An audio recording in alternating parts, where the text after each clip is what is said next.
श्री गोपाळ कृष्ण भगवान की जय। लीळा नंबर 96। सारंग पंडिताची ताप निवृत्ती। सर्वज्ञ रस्त्याने जात होते। बैजनाथाच्या देवळाजवळ आले तेव्हा देऊळ बांधणे चालू होते। ते सर्वज्ञांनी पाहिले व पांड्याला विचारले, या देवळाचे बांधकाम कोण करून घेत आहे? सारंग पंडिताने म्हटले, जी राजाची राणी वैजाई करून घेत आहे जी, आणि ती आजकाल ब्राह्मणांना मानधन देत आहे।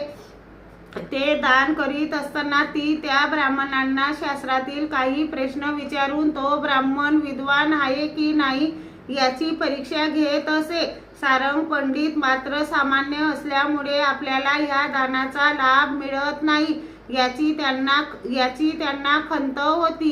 हे जाणून सर्वज्ञ सारंग पंडितास म्हणाले, तुम्ही तिच्याकडे का जात नाही? सारंग पंडित म्हणाले, आम्ही तिच्याकडे जाण्याच्या पात्रेचे नाही।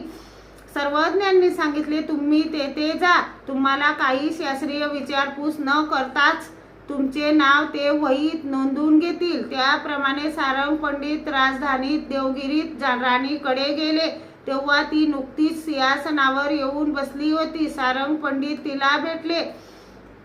सारंग पंडिताला विचारले, तुम्ही कोण?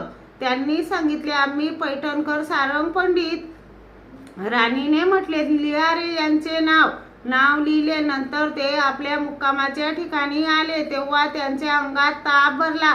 मोकानंदाला पाठवून भाड्याने पालखी मागविली।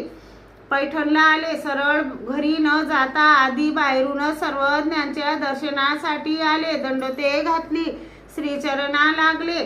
सर्वज्ञांना सर्व हकीकत सांगितली। सर्वज्ञ म्हणाले, घरी जा, स्नान करा, जेवण करा, मग ताप जाईल। ते घरी गेले, आंघोळ केली, जेवले आणि त्यांचा ताप गेला। श्री गोपाळ कृष्ण भगवान की जय।